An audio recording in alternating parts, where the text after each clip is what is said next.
परिजनों के बाद पटवारी की मौत के मामले में पटवारी संघ ने भी अपने विभाग को कटघरे में खड़ा कर दिया है। ये सवाल अब उठने लगे हैं कि बिना फोर्स व अनुमति के जबरिया आधी रात को पटवारियों को क्यों भेजा गया। नायब तहसीलदार इस मामले में कटघरे में खड़े नजर आ रहे हैं। वसूली के आरोप लगे हैं। एसडीएम तहसीलदार भी नायब तहसीलदार के सामने बौने हो चुके थे। यह बात सामने आ रही है और नायब तहसीलदार के तार सीधे सतना होते हुए कलेक्टर कार्यालय से जुड़े थे। रेत के अवैध खनन और संरक्षण के मामले में हर दिन नया मोड़ आ रहा है। मंगलवार को जब पटवारी संघ ने इस मामले में राज्यपाल के नाम ज्ञापन सौंपकर अपने ही विभाग को कटघरे में खड़ा कर दिया है, वहीं आरोपी चालक के परिजनों ने भी ज्ञापन सौंपा। नायब तहसीलदार के तार सतना से होते हुए कैसे कलेक्टर कार्यालय से जुड़ गए, बीआरसी का रितेश नामक कर्मचारी कौन है और कौन है उसकी मौसी जिसके संबंधों के दावे कर वो कलेक्टर कार्यालय का हर काम करवाने का मादा रख रहा है। ऐसी तमाम चर्चाएं इन दिनों राजनीतिक तथा प्रशासनिक गलियारों में उफान मार रही हैं। आपको बता दें कि जिले में वैध खदानों की ठेका अवधि खत्म होने के बाद भी निजी और शासकीय कार्य उस गति से निर्माणाधीन होते रहे हैं जिस गति से वैध रेत की बिक्री के दौरान हो रहे थे। प्रशासनिक अधिकारियों ने इस पर न तो नजर डाली और न ही अवैध खनन पर अंकुश लगाया। खनिज विभाग तो सीमित अमले का रोना रोता रहा। पुलिस लगभग थानों में अपना हिसाब बनाती रही और इन सब के बीच राजस्व अमले ने भी अपनी दस्तक दे दी।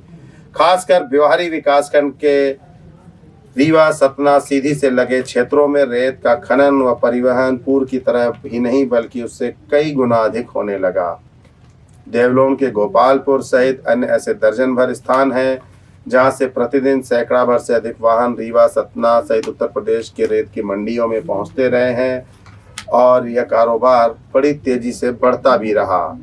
इसके बावजूद शेड्यूल कलेक्टर और उनके अधीनस्थ खनिज अमला तथा राजस्व अमला इस मामले में मूक दर्शक बना रहा। इस पूरे मामले में नायब तहसीलदार कटघरे में खड़े नजर आ रहे हैं। ब्योहारी क्षेत्र के नायब तहसीलदार दिलीप शर्मा इस घटना के बाद अचानक चर्चाओं में आए हैं। दिलीप पर आरोप है जब से उनका तबादला सतना से यहाँ हुआ है, दोनों ही जिलों के संबंधों और तारों को जोड़कर दिलीप ने मातहत कर्मचारियों की तैनाती करके खनन माफिया का बड़ा नेटवर्क खुद फैलाया। पटवारी प्रसन्न सिंह की मौत उसी घटना की परिणति रही, यह बात भी सामने आ रही है। पूरी चर्चाएं जो हैं देवलोन से लेकर ब्योहारी और रीवा सतना से लेकर शहडोल और भोपाल तक हो रही हैं। यह बात भी सामने आई कि स्थानीय तहसीलदार और एसडीएम तक नायब तहसीलदार के सामने तमाम मामलों में बौने साबित हो चुके हैं।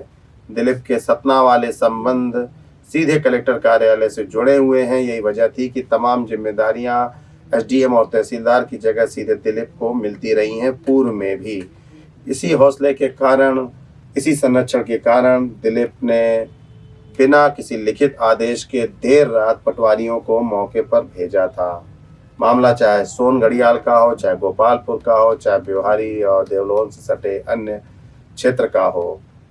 अवैध उत्खनन के मामले के तूल पकड़ने के बाद शेड्यूल कलेक्टर और एसपी के निर्देशन में जब कार्यवाहियां शुरू हुई तो इन सब के बीच दिलीप शर्मा कहीं न कहीं गुंजाइश देकर अपनों को उपकृत भी करते रहे। मंगलवार को मध्य प्रदेश पटवारी संघ के बैनर तले राज्यपाल के नाम ज्ञापन भी सौंपा गया। बिना सुरक्षा के उन्हें आधी रात को भेजने का कोई औचित्य नहीं था।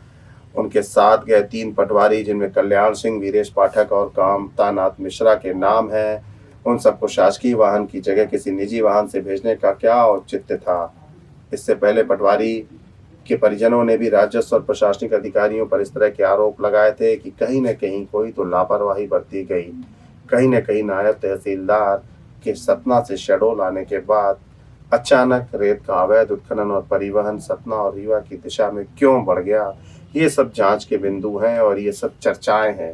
नतीजा तो तब आएगा जब इस मामले की न्यायिक जांच होगी तो और भी बड़े बड़े चेहरे सामने आ सकते हैं।